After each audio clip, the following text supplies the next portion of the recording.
ప్రియమైన దేవుని వాళ్ళారా, దేవుడు గతకాలమంతా తన మహా కృపచేత మనల్ని కాచి కాపాడి మన బ్రతుకు దినంలో మరొక దినాన్నిచ్చి ఈ సాయంకాల సమయంలో కొన్ని మాటలు ఆయన గూర్చి నేర్చుకోవటానికి దేవుడు మన పట్ల చూపిన గొప్ప ప్రేమ కొరకై దేవునికి కృతజ్ఞతలు తెలియజేస్తూ, అలాగే దేవుని మాటలు వినాలనే ఆసక్తితో కూడి వచ్చిన మీ అందరికీ మన ప్రభువు నామంలో నా వందనాలు తెలియజేస్తున్నాను.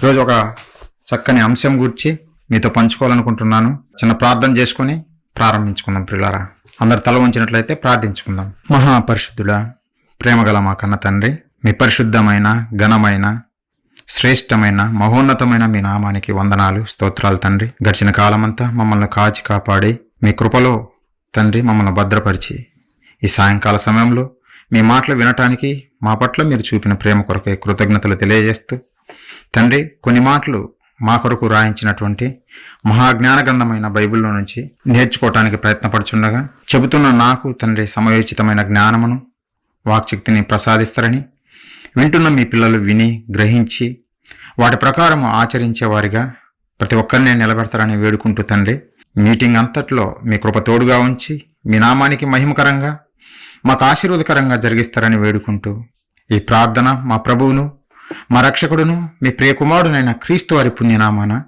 అడిగి వేడుకునిచున్నాం తండ్రి, ఆమెన్. ప్రియులారా, దేవుని ధర్మశాస్త్రం గురించి మీకు నేర్పాలనే ఆశతోటి లాస్ట్ మంత్ నుంచి కొన్ని విషయాలు తెలియజేస్తూ వచ్చాం. ప్రియులారా, ఏది ధర్మము ఏది అధర్మము అనే ఒక విషయాన్ని తెలియజేస్తూ అందులో ఏది ధర్మము అనే విషయం గురించి మీకు తెలియజేశాను. ఈరోజు అధర్మము ఎలా పుట్టింది, ఆ ధర్మ విరోధి ఎవరు అనే విషయాలు బైబిల్లో నుంచి కొన్ని విషయాలు మీకు తెలియజేయాలనుకుంటున్నాను. పిల్లరా, ఈ ధర్మశాస్త్రం గురించిన వివరణ కంప్లీట్గా మీకు తెలియజేయాలనుకుంటున్నాను. మీరందరూ ఈ పాఠాలన్నీ వినాలని ప్రేమతో మేము ఆహ్వానిస్తున్నాం. ఎందుకంటే చాలామందికి ధర్మశాస్త్రం కూర్చిన అవగాహన లేదు, ఎందుకు వచ్చిందో తెలియదు, అసలు ధర్మశాస్త్రంలో ఏమి రాయబడింది, మనం ఎలా బ్రతకాలి అనే విషయాలు చాలా కూలంకుషంగా మీకు తెలియజేయాలనే ఉద్దేశంతో ఈ పాఠాలు ప్రారంభించడం. ప్రియులారా, కాబట్టి ఎవరు మిస్ కావద్దు, అందరూ వచ్చి నేర్చుకోవాలని మనస్ఫూర్తిగా మేము కోరుకుంటున్నాం. అయితే ఏది ధర్మము అనేది మనం ఆలోచించినప్పుడు ప్రియులారా, ఒక కంపెనీ ఉంటే ఆ కంపెనీ యజమానుడు తన కంపెనీలో ఉద్యోగం చేసే వారందరికీ కొన్ని నియమాలు పెడతాడు. ఎలా పని చేయాలి, ఎన్ని గంటలు పని చేయాలి, తర్వాత వారికి వచ్చే జీతం ఎంత, ఇవన్నీ కంపెనీ యాజమాన్యం చూసుకుంటుంది. అంటే ఆ కంపెనీలో నియమాలు లేదంటే లా, ఇది న్యాయము అని నిర్ణయించేది ఎవరు అని ఆలోచిస్తే ప్రియులారా, కంపెనీ యజమానుడు. ప్రియులారా, కంపెనీ యజమానుడు చెప్పిందే ఆ కంపెనీకి ధర్మము అని చెబుతాం. లేదంటే పక్క వారు వచ్చి ఎవరు చెప్పినా అది ధర్మం కాదు.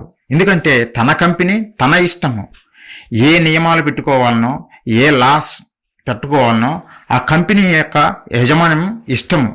మధ్యలో మనం పోయి నువ్వెవరు ఇలాంటి రూల్స్ పెట్టడానికి అనటానికి వీలు లేదు ప్రియులారా. అది ఆ కంపెనీకి సంబంధించినటువంటి ధర్మము. అలాగే ప్రియులారా, ఈ సృష్టిని అంతా మనం చూసినప్పుడు ఏ ఒక్క నరుడు ఈ సృష్టిని కలుగజేయలేదు, ఎవరు దీనిని సృష్టించలేదు. ఒకే ఒక్కడు, ఆయనే సృష్టికర్త, మనందరి కన్న తండ్రి అయిన దేవుడు. ఆయన సృష్టించినటువంటిదే ఈ ప్రకృతి. మన కంటికి కనిపించేదైనా, మన కంటికి కనిపించనిది 90% ఉంది. మన కంటికి ఇప్పుడు ప్రస్తుతానికి కనపడేది ఎంత అంటే ఒక 10%. ఆ 10%లో కొంత తెలుసుకుని శాస్త్రవేత్తలు తబ్బిబ్బు అయిపోతున్నారు. ఇంత గొప్ప నిర్మాణమా, ఇంత గొప్ప సృష్టి అని ఆలోచిస్తున్నారు. పిల్లారా, మన కంటికి కనిపించినది 90 పాళ్ళు ఉన్నదంటే ఇంకా ఆలోచించండి, ఎంత విశాలమైనటువంటి సృష్టి, ఎంత గొప్పదో మనకి అర్థమవుతుంది పిల్లారా. అయితే కంటికి కనిపించేదైనా, కంటికి కనిపించనిదైనా ఏదైనా సరే చేసింది ఒకరే, ఆయనే సృష్టికర్త అయినటువంటి దేవుడు. మరి ఈ ప్రకృతిలో లేదంటే ఆయన కలుగజేసిన సృష్టికి నియమాలు పెట్టింది, లాస్ పెట్టింది, న్యాయము పెట్టింది, ధర్మము పెట్టింది ఎవరు అని మనం ఆలోచిస్తే ఈజీగా చెప్పేయచ్చు. కలగజేసిన వారే ధర్మం పెడతారు. ఎందుకు కలగజేశారో ఆయనకే తెలుసు. కాబట్టి సృష్టికర్త పెట్టిన ధర్మమే ఈ ప్రకృతి ధర్మము. ప్రియులారా, చాలామంది చదువుతుంటారు ప్రకృతి ధర్మం అండి, అందుకే వర్షాలు పడుతున్నాయని చదువుతుంటారు. ప్రకృతి ధర్మం అండి, అందుకే పెళ్ళవ్వంగానే పిల్లలు పుడుతున్నారు అని చాలామంది చదువుతుంటారు. పిల్లరా, ప్రకృతి ధర్మము కాబట్టే సూర్యుడు మనకు వెలుగునిస్తున్నాడు అని చదువుతుంటారు. అసలు సూర్యుని కలగజేసింది ఎవరు, ఈ ప్రకృతిని కలగజేసింది ఎవరు అని మనం ఆలోచిస్తే సృష్టికర్త. మరి ఆ సృష్టికర్త నియమాలు పెట్టాడు, ధర్మాన్ని పెట్టాడు ఈ ప్రకృతిలో పిల్లారా. మనిషి అది నమ్మడు. మనిషి దేవుడు సృష్టిని కలుగజేశాడు, ఆ సృష్టికర్తనే ధర్మం పెట్టాడు అని అంటే అది నమ్మడు. కానీ ప్రకృతి ధర్మము అని ఒకటి చదువుతుంటాడు పిల్లారా. నిజంగా ప్రకృతి ధర్మాన్ని చూసినప్పుడు చాలా వండర్ఫుల్గా, చాలా చక్కగా నెరవేరుస్తూ ఉంటుంది. ఏది తప్పిపోదు పిల్లారా. నిజంగా ఈ ప్రకృతి ధర్మాన్ని పెట్టింది ఎవరంటే సృష్టికర్త అయిన దేవుడు. ఏం పెట్టాడు? బైబిల్లో రాయించాడు దేవుడు. ఎందుకు కలుగజేశాడు, ఏమని పెట్టాడు నియమాలు ఈ ప్రకృతికి అని మనం చూస్తే పిల్లారా, ఒకసారి మీ దగ్గర బైబిల్ ఉంటే ఓపెన్ చేసి చూడండి. సామెతల గ్రంథము 16వ అధ్యాయం ఒకసారి చూడండి పిల్లారా. ఇది ప్రకృతి ధర్మము అని మనిషి చదువుతున్నాడు. మరి దానికి ధర్మం పెట్టినది ఎవరు? ప్రకృతి ధర్మము అని నువ్వు చదువుతున్నావు, బాగానే ఉంది. అందులో ఆ ధర్మాన్ని పెట్టింది ఎవరు మనం ఆలోచిస్తే పిల్లారా, సామెతల గ్రంథము 16వ అధ్యాయం మనం చూస్తే 4వ వచనము, యెహోవా ప్రతి వస్తువును దాని పని నిమిత్తము కలుగజేసెను. యెహోవా దేవుడు సృష్టికర్త ఏం చేశాడంట? ప్రతి వస్తువును, ఈ కళ్ళకు కనిపించేదైనా కళ్ళకు కనిపించనిదైనా, అది ఏదైనా సరే, అది జంతువా, వృక్షమా, నక్షత్రాల, ఆకాశమా, ఏదైనా పిల్లరా, ఏదైనా సరే దేవుడు ఎందుకు చేశాడంటే దాని పని నిమిత్తము చేశాడు. సూర్యుడు వెలిగివ్వాలని చేశాడు, సూర్యుడు శక్తినివ్వాలని చేశాడు, వర్షము నీ పంటలు పండాలని వర్షాన్ని చేశాడు, పండే గుణము పెట్టాడు భూమికి.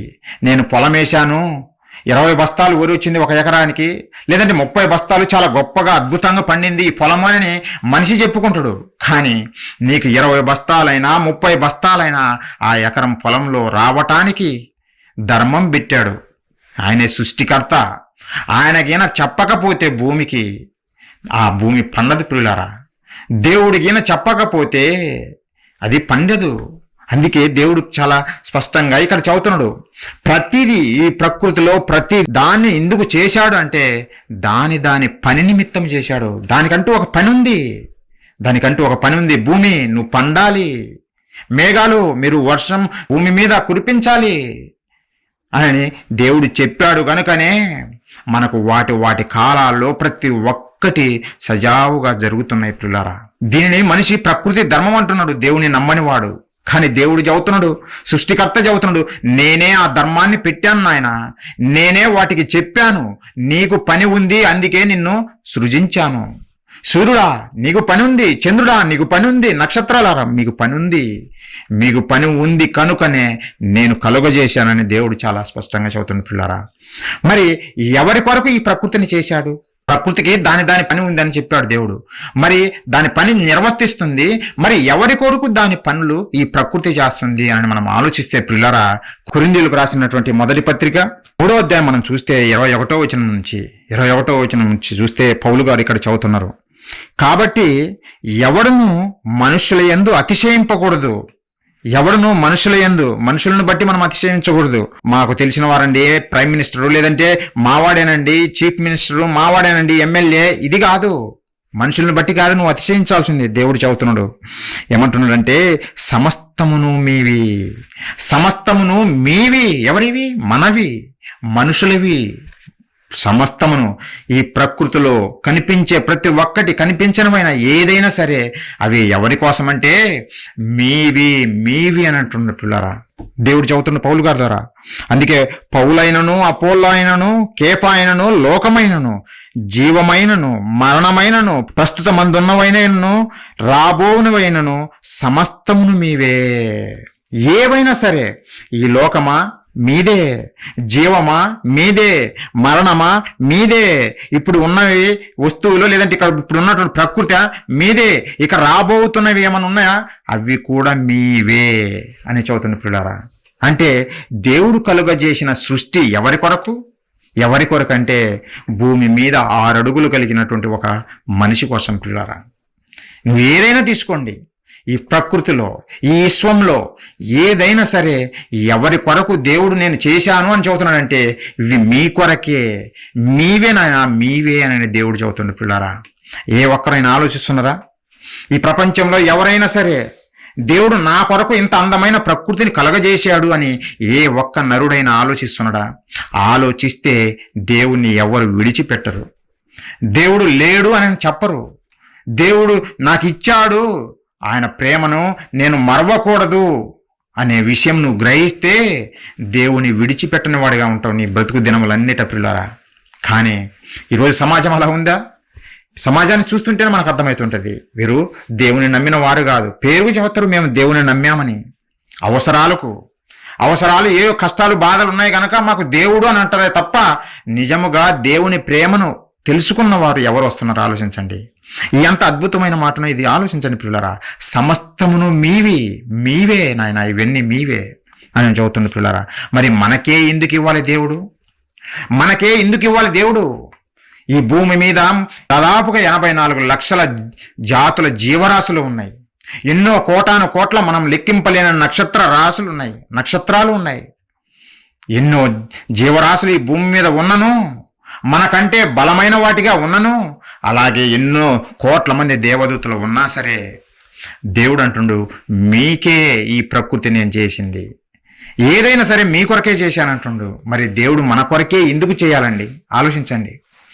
దేవుడు మన కొరకే ఎందుకు చెయ్యాలి? వీటన్నిటిను ఎందుకు చేశాడో తెలుసా? దేవుడు మన కొరకే ఇంత అందమైన ప్రకృతిని ఎందుకు చేశాడు?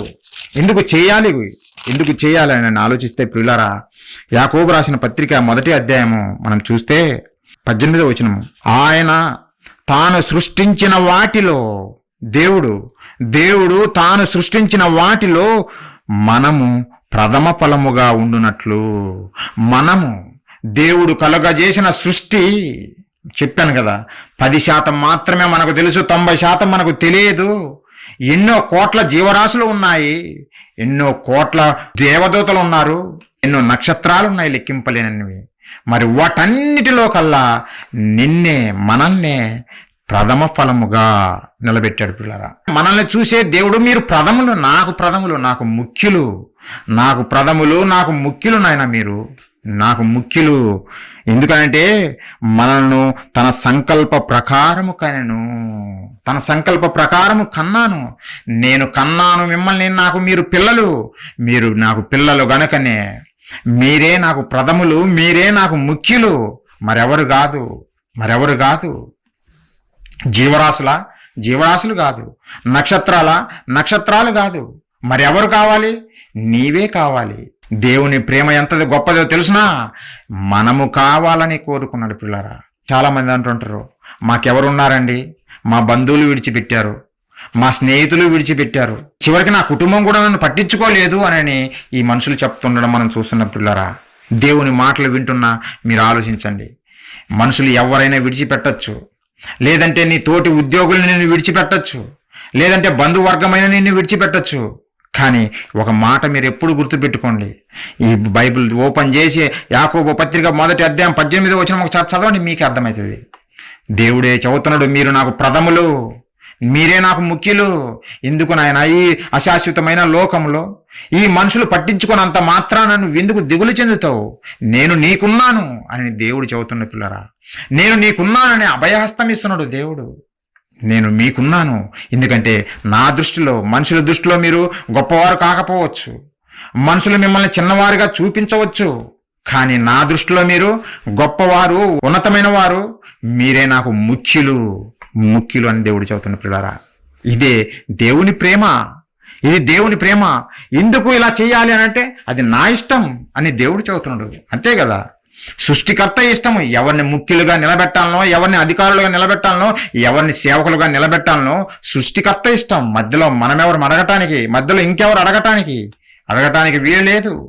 ఒక కంపెనీ యజమానమే వారు చెప్పిందే వేదము, వారు చెప్పిందే ధర్మమైనప్పుడు పక్కవాడు వచ్చి ఇది ఎందుకు ఇలా చేశావు అని అంటే నీవెవరు నాకు చెప్పేది అని అంటాడు. మరి దేవుడు తాను కలగజేసిన సృష్టిని తన ఇష్ట ప్రకారంగా పరిపాలించటము మరి దేవునికి హక్కు లేదా? అదే దేవుని ధర్మము. ఆయన ఇష్టము మనలందరినీ ఆయన పిల్లలుగా చేసుకోవడము, ఆయన పిల్లలుగా ఉన్న మనల్ని ముఖ్యులుగా నిలబెట్టుకోవడము అది ఆయన ఇష్టం ప్రియులరా. అంటే మీకు అర్థం కావాలి, దేవుడు ఎవరి మీద ప్రేమ కలిగి ఉన్నాడో, ఎవరిని ఇష్టపడుతున్నాడో మీరే ఆలోచించండి. మనల్నే ప్రియులరా. మనల్ని దేవుడు ఇష్టపడుతున్నాడు. ఈ సమాజానికి అర్థం కావటం లేదు. ఇష్టపడని వారి కొరకు వెంటబడుతుంది, కానీ ఈ సమాజము ఎంతోగానో ప్రేమించి మన కొరకు పరితపించిపోతున్నటువంటి పరలోకపు కన్న తండ్రి దగ్గరికి రావడానికి మాత్రము మనిషికి ఇష్టం ఉండదు. ఆ మాటలంటేనే బోరు కొడతాయి. ఏమింటవులే అని చిన్నగా సర్దేసి దుప్పటి ముసుకేసుకొని ఇంట్లో పడుకుంటాం. ఆయన మాటలు విందాము, కొన్ని తెలుసుకుందాము, ఆయన ప్రేమను గురించి తెలుసుకుందామనే ఆలోచన లేదు. నీ కొరకు ఎవ్వరు కష్టపడకపోయినా వారి కొరకు నీ రెక్కల కష్టం చేసి దారపోయాలనుకుంటావు, కానీ నీ కొరకు పరితపించే పరలోకపు కన్న తండ్రి ఒకడు ఉన్నాడు, ఆయన నీ కొరకు ఎదురు చూస్తున్నాడు అనే సంగతి మీరైనా గ్రహించండి. గ్రహించి ఆ పరలోకపు కన్న తండ్రి ప్రేమను నలుగురికి పంచండి పిల్లారా. అది పంచడం కొరకే మనం ఈ మీటింగ్స్ అన్ని చేస్తున్నాం. తెలియజేయాలని, ఆ ప్రేమను పంచాలనే క్రైస్ట్ చర్చి ఖమ్మం ప్రారంభించబడింది పిల్లారా. నిజంగా చూడండి, దేవుని దృష్టిలో మనం ఎలా ఉన్నామో ఆలోచించండి. మీరే నాకు ముఖ్యులు. ప్రధానమంత్రులు కాదా, రాజులు కాదు నాయన, మీరు నా పిల్లలు అని దేవుడు ఎంత గొప్పగానో చదువుతున్న పిల్లారా. ఆలోచించండి. మరి దేవుడు కలగజేసిన సృష్టినంతా ఏం చేశాడంటే మన పాదాల కింద పెట్టాడు. ఎన్నిటినో కలగజేశాడు, వాటన్నిటిని మనకు సేవ చేయమని చెప్పాడు. అలాగే వాటినన్నిటినీ మన పాదాల కింద పెట్టి మనల్ని ఈ సృష్టి మీద రారాజులుగా నిలబెట్టాడు పిల్లరా. ఈ సృష్టికి మనమే రారాజులము. మనకే ఈ సృష్టి అంతా లోబడుతుంది. ఎంత గొప్ప విషయం ఆలోచించండి. ఒకసారి హెబ్రీయులకు రాసిన పత్రిక చూడండి. హెబ్రీయులకు రాసిన పత్రిక పిల్లారా, 2వ అధ్యాయము 7-8 వచనాలు పిల్లారా. నీవు దేవదూతల కంటే వాణ్ణి కొంచెము తక్కువ వాణిగా చేసితివి. మన గురించే చెబుతుండు దేవుడు. దేవదూతల కంటే కోటాను కోట్ల మంది దేవదూతలు ఉన్నప్పుడు ఎంతో మహాశక్తిమంతులైన దేవదూతలు వారి కంటే నరుణ్ణి కొంచెం తక్కువ వాణిగా చేసితివి. తక్కువ వానిగా చేసినా దేవుడు ఏమంటున్నాడంటే మహిమా ప్రభావములతో వానికి కిరీటము ధరింపజేసితివి. మహిమా ప్రభావములతో వానికి కిరీటము, అధికారం ఇచ్చాడు మనకు. అధికారులమా? మనము అధికారులమే, మనము రాజులమే. దేవుడు మనల్ని రాజులుగా నిలబెట్టాడు. అధికారం కలిగిన వారిని ఏమంటారు? నాయకులు. రాజులం పిల్లరా, రాజులము. అదే దేవుడు చదువుతుండు, మహిమా ప్రభావంతో వారికి కిరీటము ధరింపజేసితివి. నీ చేతి పనుల మీద వానికి అధికారం అనుగ్రహించితివి. వాని పాదముల క్రింద సమస్తము నుంచితివి. దేవా, నీ చేతి పనుల మీద నరునికి అధికారం ఇచ్చావు. ఎవరైనా చేస్తారా ఇలా? మనం ఈ కొత్త ఇల్లు నిర్మించుకుంటాం. కొత్త ఇల్లు నిర్మించుకున్న తర్వాత అందులో కాపురం ఉండేది ఎవరు? మనమే. పక్కింటి వాళ్ళకు మనం అధికారం ఇస్తామా? ఇవ్వము. లేదంటే మనం ఒక కారు కొనుక్కుంటాం. కారు కొన్న తర్వాత ఆ కారులోనే నువ్వే తిరగాలి, నువ్వే ప్రయాణం చేయాలి, నువ్వే సంచరించాలనుకుంటావు. నువ్వు కొన్న కారు ఏరా వాళ్ళకి ఇచ్చి ఇది నీకే, దీని మీద సమస్త అధికారం నీకే ఉంది అని ఎవరైనా చెప్పగలరా? చెప్పరు పిల్లరా, చెప్పరు. కానీ దేవుడు ఏమంటున్నాడు తెలుసునా? ఆయన కలుగజేశాడు. ఎన్నో కోట్ల సంవత్సరాలు కష్టపడి చేసిన సృష్టినంతా మన పాదాల కింద పెట్టి మనల్ని ఏలమని చెప్పాడు పిల్లరా. నీ చేతి పనుల మీద వానికి అధికారం అనుగ్రహించితివి. అధికారమా? అవును. క్రిస్మస్ పండుగ 2 రోజుల క్రితం జరిగించారు కదా. పండగ వాతావరణం. ఎన్ని కోళ్లను చంపారు, ఎన్ని మేకలను చంపారు, ఎన్ని గొర్రెలను చంపారు, ఎన్ని పశువులను చంపింటారో ఆలోచించండి. ఏ ఒక్కటైనా ఒరే బాబు మమ్మల్ని ఎందుకు చంపుతున్నావు అని తిరుగుబాటు చేసిందా? ఏ జంతువైనా, ఒక కోడి, నువ్వు పెంచుకున్న కోడి చంపేసుకొని తినండి అని చెబుతుంది. నువ్వు పెంచుకున్న గొర్రె చంపుకొని తినండి అని మనకు ఆహారం అయిపోతుంది. ఎందుకో ఇవన్నీ మనకు ఆహారం అయిపోతున్నాయి, ఎందుకు మనకు లోబడుతున్నాయి ఇవన్నీ? దేవుడు చెబుతున్నాడు, ఆయన చేసిన సృష్టి మీద మనకు అధికారం ఇచ్చాడు, అందుకే అవి లోబడుతున్నాయి పిల్లరా. దేవుడు చేసిన సృష్టిని అంతటిని మన పాదాల కింద పెట్టి మీరు ఏలండి, మీరే ఏలికలు అని చెబుతుండు పిల్లరా. అందుకే ప్రతిదీ మనకు లోబడి బ్రతుకుతుంది. దేవుని ప్రేమ ఎంత ఉన్నతమైనదో ఆలోచించండి. సేవ చేస్తున్నాయి. అదే హెబ్రీయులకు రాసిన పత్రిక 1వ అధ్యాయము 13-14 వచనాలు పిల్లరా. అయితే నేను నీ శత్రువులను నీ పాదములకు పాదం పీఠముగా చేయ వరకు నా కుడి పార్శ్వమున కూర్చుండుము అని దూతలలో ఎవని గూర్చైనను ఎప్పుడైనా చెప్పినా. దూతలతో చెప్పలేదంట. ఎన్నో కోటాను కోట్ల దూతలను చేశాడు, కానీ వాటికి చెప్పలేదంట నా సింహాసనం మీద కూర్చుండనని. కేవలం మనతోనే చెప్పాడు. మనతోనే, ఆయన పిల్లలమైన మనతోనే చెప్పాడు, నా సింహాసనం మీదేనరా. ఎందుకంటే నా పిల్లలు మీరు, నాకు వారసులు మీరు, నా వారసులైన మీరే నా సింహాసనం మీద కూర్చోవాలని దేవుడు చెబుతున్నాడు. దూతలతో ఎప్పుడైనా ఆయన చెప్పానా అని అడుగుతున్నాడు. అంటే చెప్పలేదా దూతలతో? చెప్పలేదు. మరి ఎందుకు చేశావో ఆ దూతలను అంటే 14 వచనం అంటుండు, వీరందరూ రక్షణ అను స్వాస్థ్యము పొందబో వారికి పరిచారము చేయుటకై పంపబడిన సేవకులైన ఆత్మలు కారా. వీరు సేవకులైన ఆత్మలు, మీకు సేవ చేయటానికి, ఈ మానవాళికి సేవ చేయటానికి నేను చేశానే తప్ప నా సింహాసనం మీద కూర్చుండబెట్టుకోవటానికి నేను చేయలేదని దేవుడు చెబుతుండు. మరి నా సింహాసనం మీద ఎవరు కూర్చుంటారంటే నా వారసులు, నా పిల్లలు, మానవులు కూర్చోవాలి. అది దేవుని సంకల్పం ప్రియులారా, దేవుని ఉద్దేశం అదే. నా పిల్లలు మీరు నా సింహాసనం మీద మీరు కూర్చోవాలి. కానీ నేను కలుగజేసిన ఈ నక్షత్రాలు కాదు, నేను కలుగజేసిన ఈ సృష్టికి, లేదంటే నేను కలుగజేసిన ఈ దేవదూతలకు అధికారం లేదు నా సింహాసనం మీద కూర్చోటానికి. వాళ్ళని కేవలం మీకు సేవ చేయటం కొరకు నేను చేశాను అని దేవుడు చెబుతుంది పిల్లరా. మనకు సేవ చేయటం కొరకే దేవదూతలను చేశాడు పిల్లరా. చివరకు దేవుడు ఉన్న లోకము, మహాలోకము, పరలోకం అని చెబుతున్నాం కదా, ఆ పరలోకం కొరకే మనం ఎదురు చూస్తున్నాం కదా. ఎవరి కొరకు చేశాడు ఈ పరలోకమును అని మనం ఆలోచిస్తే అదే హెబ్రీయులకు రాసిన పత్రిక 2వ అధ్యాయము 5వ వచనము, మనము మాటలాడుచున్న రాబో లోకమును ఆయన దూతలకు లోపరచలేదు. మరి ఎవరికి? మనకే. దూతలకు లోపరచకుండా మనకే లోపరిచాడు పిల్లరా. పరలోకమును కూడా ఇక్కడే ప్రాబ్లం ఏర్పడింది పిల్లరా. దేవుడు కలుగజేసిన ప్రతిదీ మన కొరకే చేశాడు, ప్రతిదీ మన కొరకే సేవ చేయమని చెప్పాడు. చివరికి ఆయన సింహాసనాన్ని మనకివ్వాలనుకున్నాడు. ఆయన ఉన్న లోకము, పరలోకము, గొప్ప లోకము, దాన్ని కూడా దూతలకు లోపరచకుండా మనకే ఇచ్చాడు పిల్లరా. మనకే ఇవ్వాలనుకున్నప్పుడు నిజంగా దూతలలో అలజడి మొదలైంది. నిజంగా ఎంతమంది దూతలు ఉన్నారని తెలిస్తే ఆలోచించండి. ఒకసారి బైబిల్ చూడండి పిల్లారా, ఎంతమంది దూతలు ఉన్నారని మనం చూస్తే పిల్లారా 1, 2 కాదు. ప్రకటన గ్రంథము 5వ అధ్యాయము 11వ వచనం పిల్లారా, మరియు నేను చూడగా సింహాసనమును, జీవులను, పెద్దలను ఆవరించి ఉన్న అనేక దూతల స్వరము వినపడెను. వారి లెక్క కోట్ల కొలదిగా ఉండెను. కోట్ల కొలదిగా ఉంది. ఎవరు? దూతలు. కోట్ల కొలదిగా ఉన్న దూతలను వారికి పరలోకం ఇవ్వలేదంట దేవుడు. ఆలోచించండి, ఈ కోట్ల కొలదిగా ఉన్న దూతలు ఎలాంటి వారో తెలుసునా? ప్రధానులుగా ఉన్నారు, వాళ్ళు అధికారులుగా ఉన్నారు, మహాశక్తిమంతులుగా ఉన్నారు, అలాగే మహా సౌందర్య స్వరూపం కలిగిన వారుగా ఉన్నారు.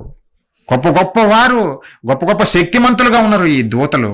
అయినా సరే వారికి లోపరచలేదు పరలోకాన్ని దేవుడు, వారికి లోపరచలేదు. ఈ దూతలనే దేవుడు సమాచారం చారవేసే వాటిగా నియమించాడు. తన పిల్లలకు ఏదైతే సమాచారాన్ని తన పిల్లలకు తెలియజేయాలనుకుంటున్నాడో ఆ సమాచారాన్ని తెలియజేయాలని పంపిస్తున్నాడు దూతలను. గబ్రియేలు దేవదూత మీకు తెలుసు, జకర్యా దగ్గరికి వచ్చింది. ఎందుకంటే బాప్తిస్మిచ్చి యోహాను గారు పుట్టబోతున్నాడు అని తెలియజేయడం కొరకు. అలాగే మరియమ్మ దగ్గరికి వచ్చింది గబ్రియేలు దేవదూత, నీ గర్భాన రక్షకుడు రాబోతున్నాడని. అంటే సమాచారం తెలియజేయడానికి చేశాడు ఈ దూతలను. బలవంతులే. అలాగే రక్షకులుగా మనల్ని రక్షించటానికి ఈ భూమి మీద దానియేలు గారు సింహాల బోనులో ఉన్నప్పుడు తన దూతను పంపి కాపాడాడు, సింహాల చేతుల నుంచి రక్షించాడు. అలాగే పిల్లరా యుద్ధం చేసేవారు దేవదూతలు, ఎంతో శక్తివంతమైనటువంటి దేవదూతలు. ఇంతమంది ఉన్నా సరే వారికి మన మీద అధికారం ఇవ్వలేదు, ఏ దూతకు కూడా. మనకు వాటన్నిటి మీద అధికారం ఇచ్చాడు, కానీ తన పిల్లలుగా వాటికి మన మీద అధికారము ఇవ్వలేదు పిల్లరా. సమస్తాన్ని మనకు లోపరిచాడు, కానీ దూతలకు లోపరచలేదు. వారు శక్తిమంతులై ఉండొచ్చు, వారు గొప్పవారిగా ఉండవచ్చు, అయినంత మాత్రాన వారికి లోపరచలేదు దేవుడు. మనకే లోపరిచాడు. ఎందుకంటే మనమే ముఖ్యులము దేవుని దృష్టిలో, మనమే ప్రియులైన పిల్లలము గనక సమస్తాన్ని మనకే లోపరిచాడు పిల్లరా. ఇది తెలుసుకున్నటువంటి ఒక దూత పరలోకంలో, ఒక కెరూబు, దానికి ఈ ధర్మము నచ్చలేదు పిల్లరా. సృష్టికర్త దేవుడు కదా, దేవుడే దూతలను కలుగజేశాడు, దేవుడే ప్రకృతిని కలుగజేశాడు, దేవుడే మనుషులను కన్నాడు. మరి ఆయన ఇష్టం కదా తన పిల్లలకు పరలోకం ఇవ్వడమైనా, తన సింహాసనం మీద కూర్చుండబెట్టుకోవడమైనా ఆయన ఇష్టం కదా. కానీ అపవాది లేదంటే ఒక దూత పరలోకంలో ఒక రోజు నమ్మకంగా పనిచేస్తున్నటువంటి ఒక దూత, యథార్థంగా ఉన్నటువంటి ఒక దూతకు ఇది నచ్చలేదు. దేవుని ధర్మము దానికి నచ్చలేదు. ఇదేమిటి, మేము కష్టపడుతున్నాము, మేము సేవ చేయాలి, ఇంత అందమైన పరలోకాన్ని, ఇంత గొప్ప పరలోకాన్ని తీసుకెళ్ళి తన పిల్లలంటూ వాళ్ళకప్పయ్యవుతున్నాడు ఏంటినా అని తిరుగుబాటు మొదలుపెట్టింది. పిల్లరా, ఒక దూతలోనే ఇది మొట్టమొదటగా ఒక దూతలోనే ఈ అధర్మము ప్రారంభమైంది. దేవుడు పెట్టిన ధర్మాన్ని నిజంగా వ్యతిరేకించింది. వాడెవడో ఒకసారి చూద్దాం. దేవుడు పెట్టిన ధర్మము దానికి నచ్చలేదు పిల్లరా, దానికి నచ్చలేదు. ఎందుకంటే అంత అందమైన పరలోకాన్ని పోగొట్టుకోవడము, మేమే దాని మీద పెత్తనం చలాయించాలి, మేమే అధికారులుగా ఉండాలనుకున్నది ఆ దూత పిల్లరా. మనకి ఇవ్వడము వాడికి నచ్చలేదు. ఆ దూత గురించి చెబుతూ ఒకరోజు దేవుడు ఆ దూతను కలగజేసినప్పుడు ఆ దూత ఎలా ఉన్నదని దేవుడు తెలియజేస్తుండ్రు. ఎలా ఉన్నాడంటే యెహెజ్కేలు గ్రంథము 28వ అధ్యాయము 13వ వచనం నుంచి నేను చదువుతున్నా, ఒకసారి చూడండి. దేవుని తోటయగు ఏదేనులో నీ ఉంటివి, మాణిక్యమును, గోమేధికమును, సూర్యకాంతమని, రక్తవర్ణపు రాయి, సులిమాని రాయి, మరకతము, నీలము, పద్మరాగము, మాణిక్యము అను అమూల్యమైన రత్నములతోనూ బంగారముతోనూ నీవు అలంకరింపబడి ఉన్నావు. ఎంత గొప్పగా దేవుడు అలంకరించాడు చూడండి దూతను. ఒక దూతను ఇంత విలువైన రాళ్లతో పొదిగించాడు. ఆ దూతను చాలా అందంగా నిజంగా రూపొందించాడు పిల్లరా, నిర్మించాడు. నీవు నియమింపబడిన దినమున పిల్లన గ్రోవులు వాయించువారును నీకు సిద్ధమైరి. అంతేకాదు ఆ దూతను గొప్పగా నిలబెట్టాడు కూడా, చాలా గొప్పగా. అతనికి మ్యూజిక్ వాయించేవారిగా, అతనికి అంటే ఆ దూతకు మ్యూజిక్ వాయించటానికి కూడా పక్కన సైడ్గా దూతలను పెట్టాడు దేవుడు. అంతా అధికారం ఇచ్చాడు, పవర్స్ ఇచ్చాడు. అభిషేకము నొందిన కెరూబువై ఒక ఆశ్రయముగా నువ్వుంటివి, ఒక ఆశ్రయముగా నిన్ను నిలబెట్టాను నా సన్నిధిలో, నా పిల్లలకు ఆశ్రయంగా నిన్ను నిలబెట్టానని దేవుడు చెబుతున్నాడు. అందుకే నేను నియమించి తిని దేవునికి ప్రతిష్ఠింపబడిన పర్వతం మీద నీ ఉంటివి, కాలుచున్న రాళ్ల మధ్యలో నువ్వు సంచరించుచుంటివి. నీవు నియమింపబడిన దినము మొదలుకొని పాపము నీ యందు కనబడు వరకు నీ ప్రవర్తన విషయంలో నీవు యథార్థవంతుడిగా ఉంటివి. ఎలా ఉన్నాడు? చాలా యథార్థవంతుడిగా పనిచేశాడు. ఈ దూతనే, అందమైన దూత, ఎంతో సౌందర్య స్వరూపం కలిగినటువంటి ఈ దూత పరలోకంలో చాలా నమ్మకంగా దేవుని ఎదుట యథార్థంగా ఉన్నాడు పిల్లారా. అయితే ఎందుకు ఇతరులో తిరుగుబాటు మొదలైందంటే 17వ వచనము, నీ సౌందర్యమును చూసుకుని నువ్వు గర్వించిన వాడవై, నీ సౌందర్యాన్ని ఇంత సౌందర్యంగా నేను నిన్ను మలిచాను. అయితే నువ్వేమనుకున్నావు? ఈ సౌందర్యం నాదే అనుకొని నువ్వు భ్రమలో పడి నువ్వేం చేసావంటే గర్వించిన వాడవై నీ తేజస్సు చూచుకొని నీ జ్ఞానమును చెరుపుకుంటివి. కావున నేను నిన్ను నేలను పడవేసేదనని దేవుడు డిసైడ్ అయ్యాడు పిల్లారా. ఎందుకు? దేవుడు పెట్టిన ధర్మాన్ని పాటించలేదు. ఒక కంపెనీలో మనం ఉద్యోగానికి జాయిన్ అయినప్పుడు ఆ కంపెనీ చెప్పిన మాట ప్రకారం మనం జీవిస్తేనే, మనం పని చేస్తేనే వారు మనకు జీతం ఇస్తారు, వారు మనల్ని పనిలో పెట్టుకుంటారు. అలా కాదు అని నువ్వు తిరుగుబాటు చేసావనుకో, నేను మేనేజర్, ఇక్కడ ఇంత గొప్ప పొజిషన్ నాదే కాబట్టి నేను చెప్పిందే వేదమని ఆ కంపెనీ యజమానికి ఆపోజిట్గా నువ్వు చేస్తే ఆ ఉన్న జాబును కూడా పీకి పడేసి బయటపడేస్తారు. మరి దేవుని దగ్గర దేవుడు పెట్టిన ధర్మాన్ని పాటించకుండా నువ్వు ఏరొక ధర్మాన్ని, అధర్మాన్ని నువ్వు ఈ దూతలలో ప్రవేశింపజేస్తే, లేదంటే తన చుట్టూ ఉన్న దూతలకు నేర్పుతుంటే, అధర్మాన్ని పరలోకంలో నేర్పుతుంటే దేవుడు చూస్తూ ఊరుకుంటాడా? ఊరుకోడు. అందుకే అంటున్నాడు పిల్లరా, నిన్ను బయటపడేస్తానంటున్నాడు. ఒకరోజు నమ్మకంగా బ్రతికింది ఈ దూత, యథార్థంగా ఉన్నది పరలోకంలో. కానీ ఎప్పుడైతే దేవుడు పరలోకమును మనకివ్వాలనుకున్నాడో అది నచ్చలేదు ప్రియులారా. పరలోకం ఎంత గొప్పదో ఇప్పుడైనా మీకు అర్థం కావాలి. పరలోకంలో ఉన్న దేవదూతకు బాధ కలిగింది, చివరికి దేవుని మీదనే తిరుగుబాటు చేయాలనుకున్నదంటే అంటే పరలోకం ఇంక ఎంత గొప్పది అయి ఉండొచ్చు ఆలోచించండి. మామూలుగా పూరి గుడిసె కోసం ఎవరైనా కొట్లాడతారా? ఆలోచించండి పిల్లారా. ఎవరు కొట్లాడరు. అన్యాయంగా అయినా ఈ లోకంలో అన్యాయం జరుగుతుంది, మనకు తెలుసు. ఈ లోకంలో అన్యాయం జరిగినప్పుడు వాళ్ళు చిన్న వాటికి కొట్లాడరు. చాలా విలువైన దానికి, గొప్ప దాని కొరకే గొడవలు పడతారు పిల్లరా. నిజంగా పరలోకం విలువ ఈ భూమి మీద ఉన్నటువంటి మనిషికి అర్థం కాలేదు. కానీ పిల్లరా, ఒకనాడు పరలోకంలో ఉన్నటువంటి ఒక దేవదూతకు అర్థమైంది కనుకనే ఆ పరలోకాన్ని మనకివ్వాలనుకున్నప్పుడు దేవుడు అది నచ్చక చివరికి దేవుని ధర్మం మీదనే తిరుగుబాటు చేసింది పిల్లరా. దేవుని మీదనే తిరుగుబాటు చేయాలనుకున్నది. ఇక ఏమని ఆలోచించిందో తెలిసినా, ఇది నాకే కావాలి, ఇది నాకే సొంతం కావాలి అని అనుకున్నది దేవదూత. ఎన్నో అధికారాలు ఇచ్చాడు, కానీ మన మీద అధికారం ఇవ్వలేదు. కానీ దూతకు అది నచ్చలేదు. అది నచ్చకనే ఇక ఏం చేశాడో తెలుసునా? యెషయా గ్రంథము ఒకసారి చూడండి. యెషయా గ్రంథము 14వ అధ్యాయం మనం 13, 14 వచనాలు చూస్తే వాడు ఏం ఆలోచించాడో, తన సౌందర్యాన్ని చూసుకొని గర్వించిన వాడై ఇక ఏమంటున్నాడో ఒకసారి ఈ మాటలు చదివితే మనకు అర్థమైపోతుంది. నేను ఆకాశమునకు ఎక్కిపోదును, నేను ఆకాశమునికి ఎక్కిపోదును, దేవుని నక్షత్రమును పైగా నా సింహాసనం ఇచ్చింతును. దేవుడేమో తన పిల్లలైన మన సింహాసనాన్ని ఇచ్చిస్తే, మనల్ని సమస్తాన్ని యాలమని అధికారులుగా మనల్ని నియమిస్తే, వీడేమంటున్నాడంటే దేవుని నక్షత్రములకు పైగా నా సింహాసనం ఇచ్చింతును. వారు కాదు అధికారులు, నా సింహాసనమే అధికముగా ఉండాలి, నా సింహాసనమే నేను హెచ్చించుకుంటానంటున్నాడు.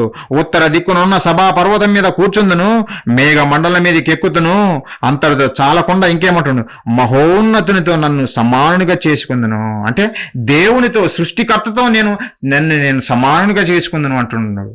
దేనికి? దేవుడే కదా పవర్స్ ఇచ్చింది నీకు, దేవుడే కదా నీకు సౌందర్యాన్ని ఇచ్చింది. అయితే వీరిలో అసూయ, కుట్ర ఇవన్నీ వీరిలో బయలుదేరినాయి. నేనే పరలోకమును ఏలాలనే ఒక దుర్బుద్ధి ఈ దూతలో కలిగింది. అందుకే నేను మహోన్నతునితో నేను సమానునిగా చేసుకుందును. నువ్వెలా సమానుడు అవుతావు? నీవే సృష్టికర్త చేత సృష్టింపబడిన వాడివి, మరి నువ్వు సృష్టికర్తగా ఎలా సమానుడు అవుతావు? నీవకంటూ ఏదైనా సృష్టి చేశావా? చేయలేదు. ఏ దూత చేయలేదు. ప్రతి ఒక్క దూత కలిగింది సృష్టికర్త అయిన దేవుని వలననే. అలాంటప్పుడు నువ్వు ఎలా సమానుడు అవుతావు? దేవునికి ఎలా సమానుడు అవుతావు? సృష్టికర్తకు కాలేదు. కానీ దీనిలో కలిగిన దుర్బుద్ధి ఎలాంటిదో ఆలోచించండి. ఎందుకంటే ఈ మాటలు ఎందుకు చదువుతున్నానంటే, అసలు అధర్మము ఎక్కడ ప్రారంభమైంది అనేది మూలాల్లోకి మిమ్మల్ని తీసుకెళ్తున్నా. అసలు అధర్మము ఈ భూమి మీదకి ఎలా ప్రారంభమైంది, ఎలా వచ్చింది అనేది మీకు అర్థం కావాలంటే చరిత్రలోకి వెళ్ళాలి. ఈ చరిత్రనే మీకు చెబుతున్నా. మనము భూమి మీదకి రాకముందు ఏమి జరిగిందో పరలోకంలో చరిత్ర, బైబిల్లో దేవుడు రాయించిన చరిత్రను మీకు తెలియజేస్తున్న పిల్లరా.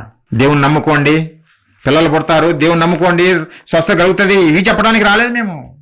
మీరు నమ్మినా నమ్మకపోయినా దేవుడు ఆయన ఇచ్చేవన్నీ సమకూరుస్తున్నాడు ప్రతి ఒక్కరికి. అలాంటి బోధలు చేయడానికి రాలేదు.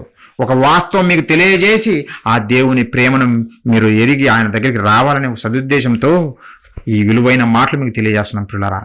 సమాజాన్ని అడిగితే అసలు అధర్మం ఎలా పుట్టింది అని అంటే వారు ఏవో కథలు చెబుతారు. కానీ బైబిలే చెబుతుంది వాస్తవం. ఏమని తెలిసిన అధర్మానికి అసలు పుట్టుక అసలు ఎక్కడ జరిగింది అని చూస్తే పిల్లరా, ప్రారంభంలో పరలోకంలోనే ఒక దూతలో కలిగింది దుర్బుద్ధి. వాడి వలనే అధర్మము ప్రారంభమైంది. చూడండి, నిజంగా దేవుడే కలగజేశాడు కదా ఆ దూతను, ఎంతో గొప్పగా చేశాడు కదా, ఎన్నో అధికారాలు ఇచ్చాడు కదా. మరి అధికారాలు ఇచ్చినప్పుడు సృష్టికర్తకు లోబడి బ్రతకాలి కదా. అది నచ్చలేదు.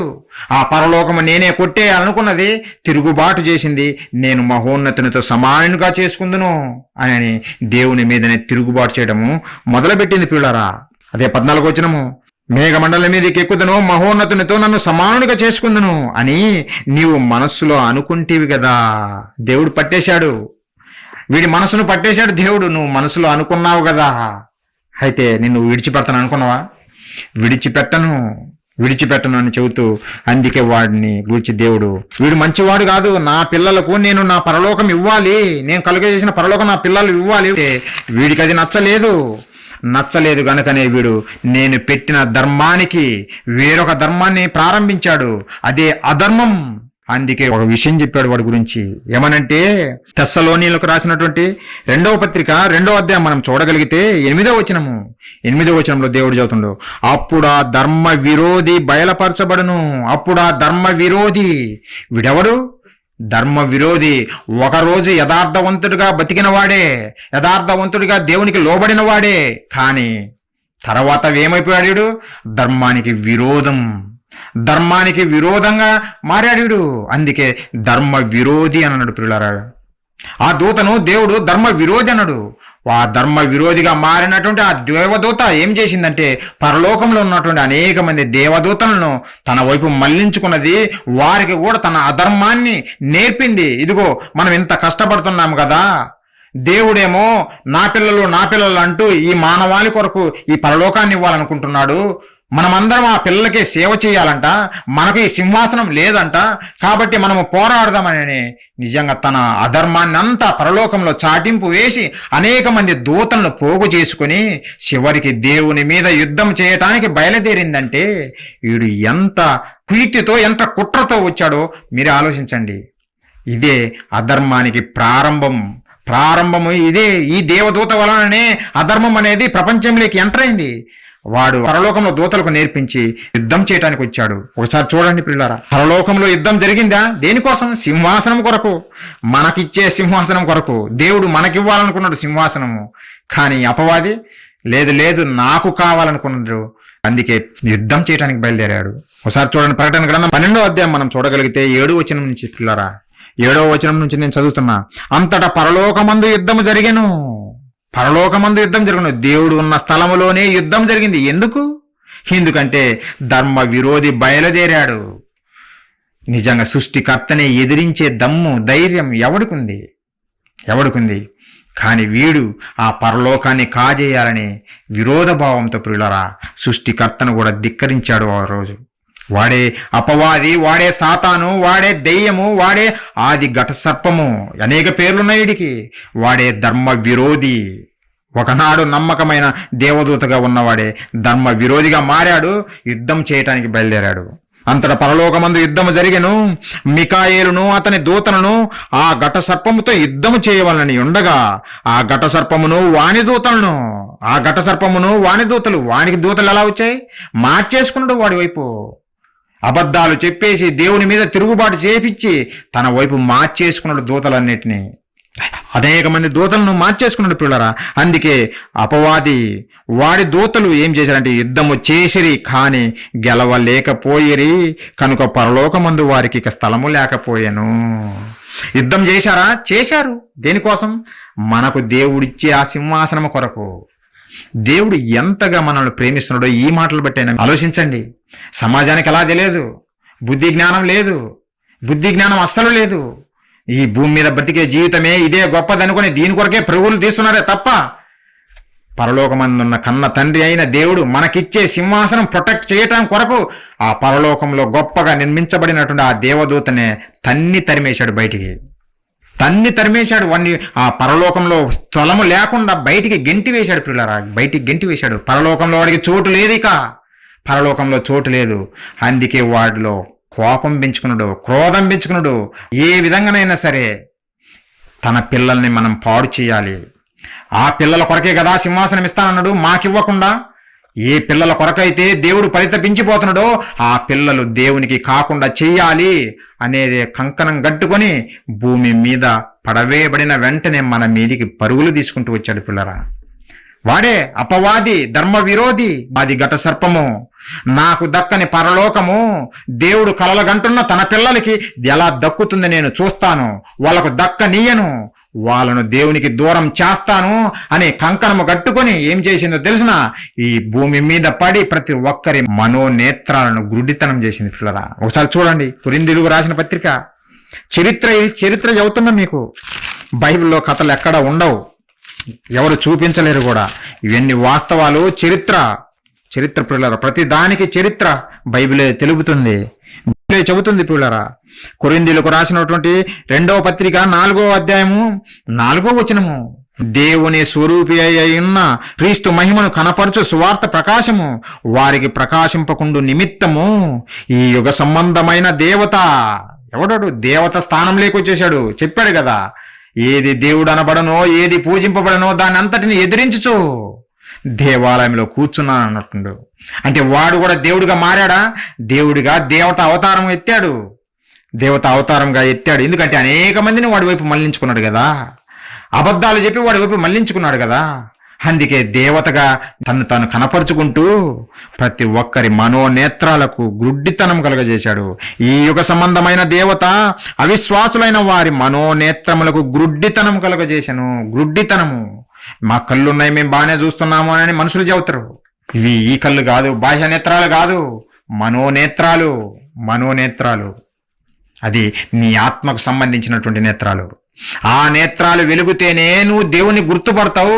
ఆ నేత్రాలు కనిపిస్తేనే నువ్వు సృష్టికర్తను గుర్తుపడతావు. ఆ నేత్రాలు మూసుకుపోయినాయి కనుకనే గుడ్డితనం కలగజేసింది కనుకనే అపవాది ఈరోజు దేవుడు లేడు అని ఈ సమాజం చెబుతుంది. దేవుడు లేడు అని చెబుతుంది ఈ సమాజం పిల్లరా. ఎందుకు? వారి మనోనేత్రాలకు గుడ్డితనం కలగజేసింది అపవాది, ధర్మ విరోధి, ఈ యుగ సంబంధమైన దేవత వాడే పిల్లరా. వాడే మన శత్రువు అని చెప్పాడు దేవుడు. అందుకే ఎందుకో తెలిసిన నాన్న, నేను నా సింహాసనం మీద మిమ్మల్ని కూర్చోబెట్టుకోవాలనుకున్నాను. మీరే నాకు వారసులు, దేవదూతలు కాదు. ఈ ప్రకృతిలో ఏది నాకు వారసులు కాదు.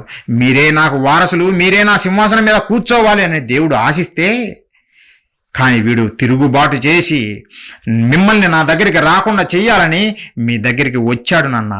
వాడు మీకు విరోధి. ఎలా వస్తున్నాడో తెలుసునా మీ దగ్గరికి? మన మీద శత్రుత్వం పెట్టుకుని వచ్చాడు పిల్లరా. వాడి అపవాది. వాడు కనపడడు, అదృశ్యమైన శక్తి. వాడు మనిషికి కంటికి కనపడడు. వాడు ఆత్మ. వాడి క్రియలే మనకు కనపడుతుంటాయి. వాడి దుష్ట క్రియలే మన కళ్ళకు కనపడుతుంటాయి. ఒక దుష్ట క్రియ జరిగించాడంటే దాని ఆ ఉద్దేశము వాడిలో అపవాది ప్రవేశించాడని అర్థం. ప్రవేశించాడు. ఒకసారి చూడండి పిల్లరా, పేతురు గారు రాసినటువంటి మొదటి పత్రిక 5వ అధ్యాయం 8వ వచనం. నిబ్బరమైన బుద్ధి గలవారై మెలకుగా ఉండుడి. మీ విరోధి అయిన అపవాది గర్జించు సింహములే ఎవరిని మృంగుదునా అని వెతుకుతూ తిరుగుచున్నాడు. ఎవరిని మృంగుదునా అని వెతుకుతూ తిరుగుచున్నాడు. మింగేయాలని. చూడండి పిల్లరా, వాడి విరోధము లేదంటే వాడి కోపము మన మీద ఏ విధంగా చూపిస్తున్నాడు ఆలోచించండి. ఎవరిని మృంగాలనే ఒక క్రూర మృగంలాగా మన మీద పడ్డాడు పిల్లరా. ఎందుకంటే మనము పరలోకం వెళ్ళకూడదు, పరలోకంలో కన్న తండ్రితో నిత్యము మనం జీవించకూడదు అనే దురుద్దేశముతో అపవాది తన అధర్మాన్ని చేత పట్టుకొని ఈ మానవుల మధ్య ప్రవేశించి ప్రతి ఒక్కరిని మింగేసింది. అందుకే గంతులు వేస్తున్నాడు. అందుకే చూడండి, ఒక మాట రాయించాడు, హబక్కూకు గ్రంథంలో చెప్పాడు దేవుడు. ఈ అపవాది ఏం చేసిందో తెలుసునా? హబక్కూకు గ్రంథం పిల్లరా, మొదటి అధ్యాయము 15వ వచనం మనం చూడగలిగితే, వాడు గాలము వేసి మానవులందరినీ గూర్చి లాగి ఉన్నాడు. ఎవడు? వీడే ధర్మ విరోధి, అపవాది. వీడు ఏం చేశాడో తెలుసునా? మానవులందరినీ గూర్చి లాగి ఉన్నాడు. తన వల వేస్తున్నాడు. ప్రతి ఒక్కడికి వల వేస్తున్నాడు. కొంతమందికి అధికారం అనే వల వేస్తాడు, కొంతమందికి వ్యభిచారం అనే వల, కొంతమందికి దొంగతనం అనే వల, నరహత్యలనే వల. ఇవన్నీ అపవాది క్రియలు కనుకనే వాటిని మనుషులకు వలగా వేసి వారిని అందరినీ గుచ్చి వాడి చేతిలో పెట్టేసుకున్నాడు పిల్లరా. పెట్టేసుకుని వాడు ఏమంటున్నాడో తెలుసునా? ఉరులు ఒగ్గి చిక్కించుకొనిచున్నాడు. వాడు తన వలతో వారిని కూర్చుకొని సంతోషపడి గంతులు వేయుచున్నాడు.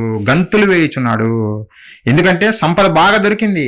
ప్రతి మనిషి వాడి చేతిలో పడిపోతున్నాడు. ఎవడు పడిపోవటం లేదు చెప్పండి. అందుకే దేవుడు చెప్పాడు, నీతిమంతుడు లేడు, ఒక్కడు లేడు. ఎందుకు చెప్పాడు? ప్రతి ఒక్కడు అపవాది వేసిన వలలో, ధర్మ విరోధి వేసిన వలలు ప్రతి ఒక్కరు చిక్కుకుపోయారు. అందుకే వాడు గెంతులు వేస్తున్నాడు. అందరూ నా వలలో చిక్కిపోయారని. పరలోకంలో కొంతమంది దేవదూతలను ఏర్పాటు చేసుకొని వారితో మన మీదికి యుద్ధానికి దిగాడు.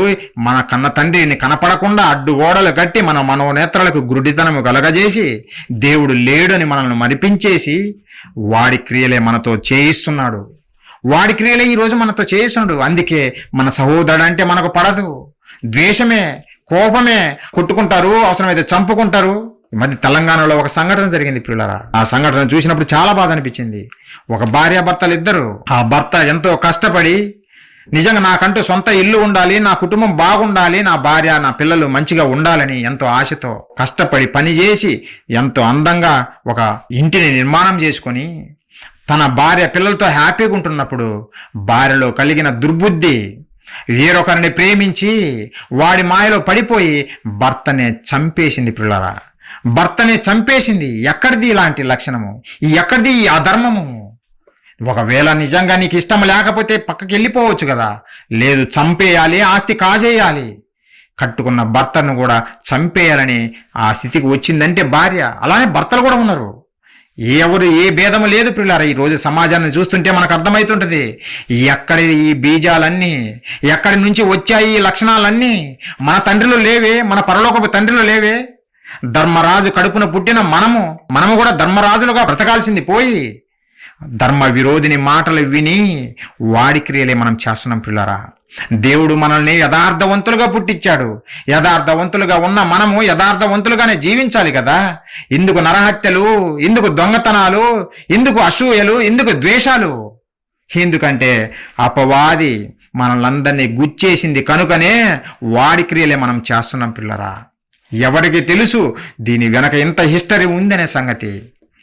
ఎవరికి తెలుసు నిజంగా మనల్ని నాశనం చేయడం కొరకే అపవాది అధర్మాన్ని మనలో విత్తిందనే సంగతి? ఎవరికి తెలుసు? ప్రియులరా, కొంతమందిగా వచ్చిన మీరైనా దేవుని మాటలంటే ఆసక్తితో వచ్చారు, మీరు వింటున్నారు. మీరు గ్రహించండి, ఇలాంటి ధర్మ విరోధమైన క్రియలు పుట్టింది ధర్మ విరోధి అపవాది వలనే. మనము మన సహోదరులను ప్రేమించాలే గాని ద్వేషించకూడదు.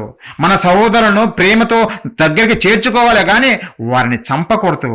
కానీ ఈరోజు సమాజంలో ఇవే జరుగుతున్నాయి ప్రియులారా. కారణం అపవాది నాటిన విత్తనం. అపవాది మనలో వాడి విత్తనాలు వేచింది, నాటేసింది.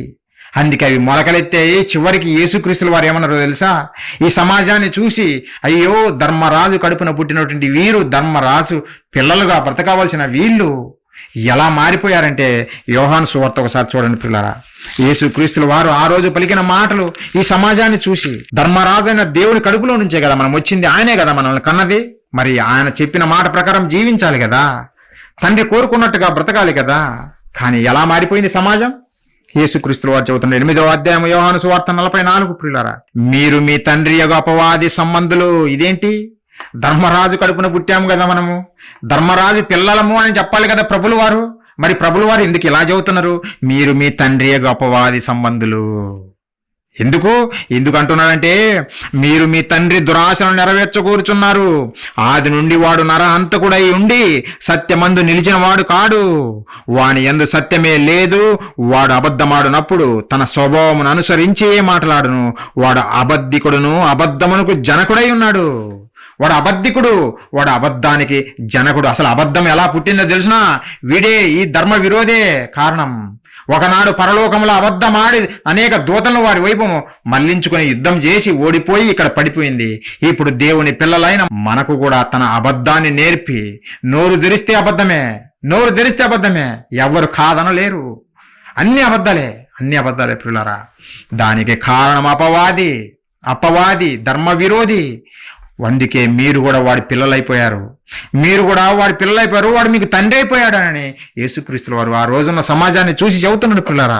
మారామా వాడి పిల్లలుగా? మారాము. దేవుని పిల్లలుగా బ్రతకవలసిన మనము అపవాది పిల్లలుగా మారిపోయాము. అందుకే అపవాది ఏమంటుందో తెలిసిన, ప్రతి ఒక్కరిని గుచ్చి లాగేసుకున్నది కదా, తన వలలో వేసుకుని గంతులు వేస్తున్నది కదా.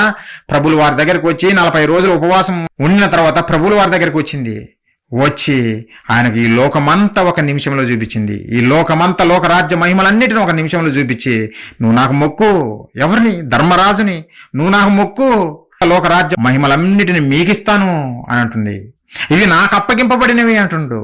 ఒకసారి ఆ మాట చూడండి. లూకా సువార్త 4వ అధ్యాయము 5 నుంచి చదువుతున్న ప్రియులరా. అప్పుడు అపవాది ఆయనను తీసుకొని పోయి భూలోక రాజ్యములన్నిటినీ ఒక నిమిషంలో ఆయనకు చూపించి, ఈ అధికారమంతయు ఈ రాజ్యముల మహిమయు నీకిత్తును, అది నాకు అప్పగింపబడి ఉన్నది.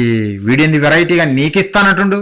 అసలు వీడిదా ఈ రాజ్యము, వీడిదా ఈ లోకము? వీడు చేయలేదు కదా, అపవాది చేయలేదు కదా.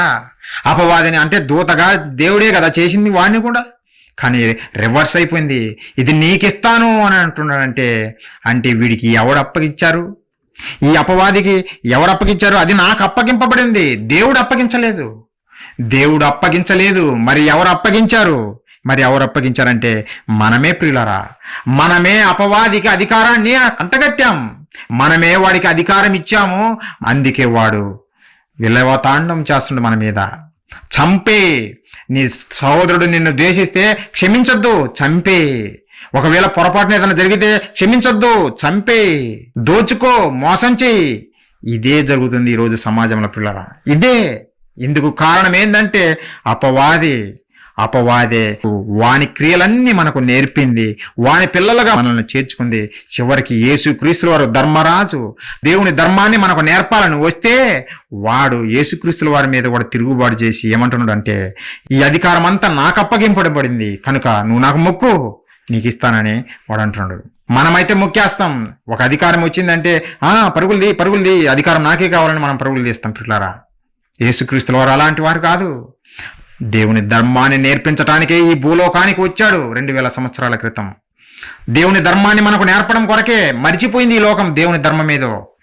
అందుకే మరలా నేర్పాలి. తన పిల్లలైన మనకు దేవుని ధర్మాన్ని నేర్పించి నిజంగా దేవుని దగ్గరికి నడిపించాలని ఆయన వచ్చాడు. కానీ ఆ రోజు మనుషులు ఏం చేశారో తెలుసున, ధర్మాన్ని నేర్పిస్తున్నటువంటి యేసుక్రీస్తుల వారిని సైతము నిజంగా లేకుండా చేయాలని చూశారు పిల్లారా. పిలాతు దగ్గరికి తీసుకొచ్చారు. పిలాతు దగ్గరికి తీసుకొచ్చి ఇతను ఈ రాజ్యం మీద తిరుగుబాటు చేపిస్తున్నాడు, అనేక మందిని ప్రేరేపించి రాజ్యం మీద తిరుగుబాటు చేపిస్తున్నాడు అంటే పిలాతు గారు పిలిచి అడుగుతాడు, ఏంటి బాబు నువ్వు చెప్పేది నిజమేనా, కరెక్టేనా అంటే ఆయన ఏం మాట్లాడు. నిజంగా వారిని మోపిన నేరములలో ఒక్కటి కూడా రుజువు చేయలేరు. అందుకు పిలాతు, ఇతని యందు నేను ఏ నేరం కనుగొనలేదు, మీరేంది ఇలా చదువుతున్నారు? సరే మీరు చదువుతున్నది ఓకే, అయితే నాకు ఒకటి వాడుక ఉంది. ఈ పండుగ దినంలో ఒకరిని నేను విడుదల చేసే వాడుక నాకు ఉంది కనుక ఇప్పుడు ఒక నరహంతకుడు ఉన్నాడు బరబ్బా అనేవాడు, వారిని విడిచిపెట్టానా లేదంటే నీతిమంతుడైనటువంటి యేసుక్రీస్తుల వారిని విడిచిపెట్టానా అని అడిగాడు పిల్లరా. మరి సమాజం ఎవరిని కోరుకోవాలి? ఆలోచించండి. వాళ్ళు ఏం కోరుకున్నారో ఒకసారి చూడండి. లూకా సువార్త. ఎక్కడ చూసిన అపవాదే రాజ్యం ఏలుతుంది. మనకు సమాజం చూస్తుంటేనే అర్థమవుతుంది. లూకా సువార్త 23వ అధ్యాయం మనం చూడగలిగితే పిల్లరా 15వ వచనం నుంచి నేను చదువుతున్నా. హేరోదు అతని మా యొద్దకు తిరిగి పంపిన కదా అని పిలాతు చెబుతున్నాడు. ఇదిగో మరణమునకు తగినదేదియో ఇతడు చేయలేదు, కాబట్టి నేను అతనిని శిక్షించి విడుదల చేయదునని వారితో చెప్పగా వారందరూ వీరిని చంపివేసి మాకు బరబ్బాను విడుదల చేయమని ఏకగ్రీవముగా కేకలు వేసిరి. ఏం మాట్లాడుతున్నారో ఆలోచించండి. ఎవరు? యూదులు ప్రియులారా. ఆ రోజు ఉన్నటువంటి యూదులు పలుకుతున్న మాటలు. రోమా గవర్నర్ అయిన పిలాతేమో యేసుక్రీస్తుల వారిని విడిచిపెడతానంటే కాదు మాకు యేసుక్రీస్తుల వారు వద్దు, బరబ్బా ఒక బందిపోటు దొంగ నరహంతకుడు వాణ్ణి విడిచిపెట్టు గాని ఈయనను మాత్రము సిలువ వేసి చంపేయనని కేకలు వేస్తున్నారంట. వీడు పట్టణంలో జరిగించిన ఒక అల్లరి నిమిత్తము నరహత్య నిమిత్తము చెరచాలలో వేయబడిన వాడు ఈ బరబ్బా.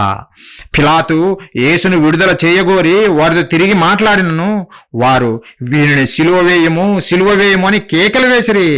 3వ మారు అతడు, ఎందుకు ఇతడు ఏ దుష్కార్యం చేసెను, ఇతని యందు ఈ మరణమునకు తగిన నేరమేమీ నాకు అగపడలేదు కనుక ఇతనిని శిక్షించి విడుదల చేసేదనని వారితో చెప్పెను. అయితే వారొకే పట్టుగా పెద్ద కేకలు వేసి వీరిని సిలువ వేయమని అడుగుగా వారి కేకలే గెలిచెను. ఆలోచించండి పిల్లారా. నీతిమంతుడు ధర్మరాజు అయిన యేసుక్రీస్తుల వారిని పిలాతు కూడా ఇతని యందు నాకు ఏ దోషం కనపడలేదు, నేను విడిచిపెడతానంటే సమాజం ఏం కోరుకున్నదో తెలుసునా? మమ్మల్ని పాడు చేసేవాడు, మమ్మల్ని చంపేవాడు, ఆ బందిపోటు దొంగ ఆ బరబ్బాని విడిచిపెట్టండి కానీ ఈ యేసుక్రీస్తుల వారు ధర్మరాజు ఈ భూమి మీద బతకటానికి వీలు లేదు, చంపేయండి అని కేకలు వేసి వారి కేకలే గెలిపించుకున్నారు పిల్లరా. ఎక్కడిది ఇదంతా? అపవాదికి ప్రతి ఒక్కడు లొంగిపోయాడు, ప్రతి ఒక్కడు వాడి కుమారుడుగా మారిపోయాడు. అపవాది కుమారులే. అందుకే యేసుక్రీస్తుల వారు ఊరికి చెప్పలేదు, మీరు మీ తండ్రి యొక్క అపవాది సంబంధులు. ఎందుకు?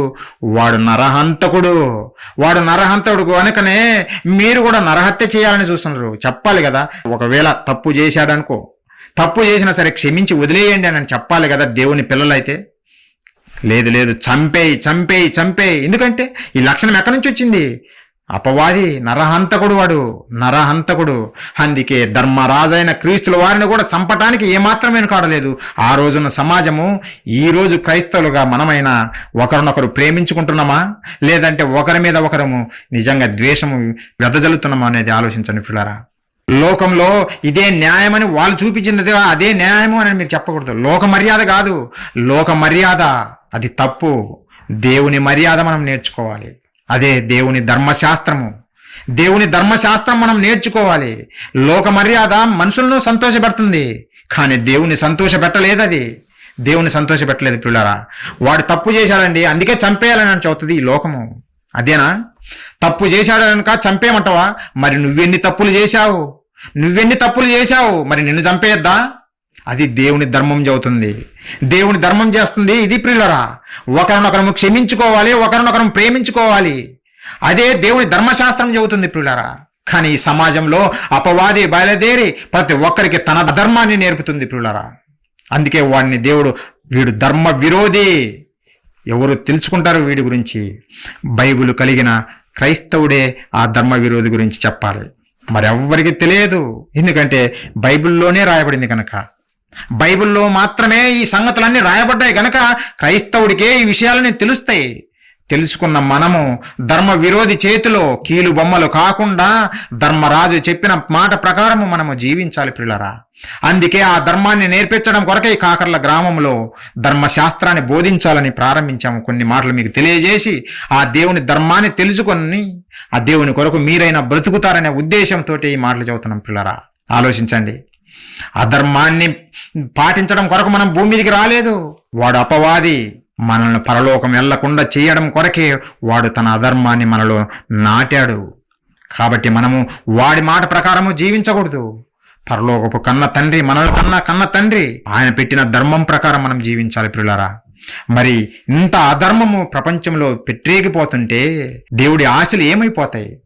నా పిల్లలని కలవరిస్తున్నటువంటి కన్న తండ్రి ఆశలు ఏమైతాయి? అందుకే ఆయన ధర్మశాస్త్రాన్ని ఈ ప్రపంచానికి ఇవ్వాలనుకున్నాడు.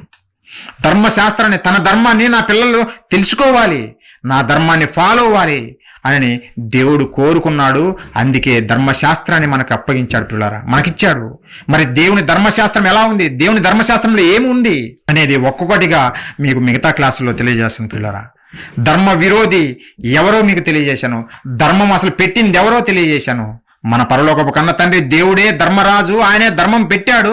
ఆ ధర్మాన్ని పాటించకుండా విరోధంగా మారిన వాడు అపవాది. ఒకరోజు దూతగా ఉన్నటువంటి అపవాదే, వాడే ధర్మ విరోధి. వాడి యొక్క అధర్మాన్ని మనకు నేర్పుతుంది.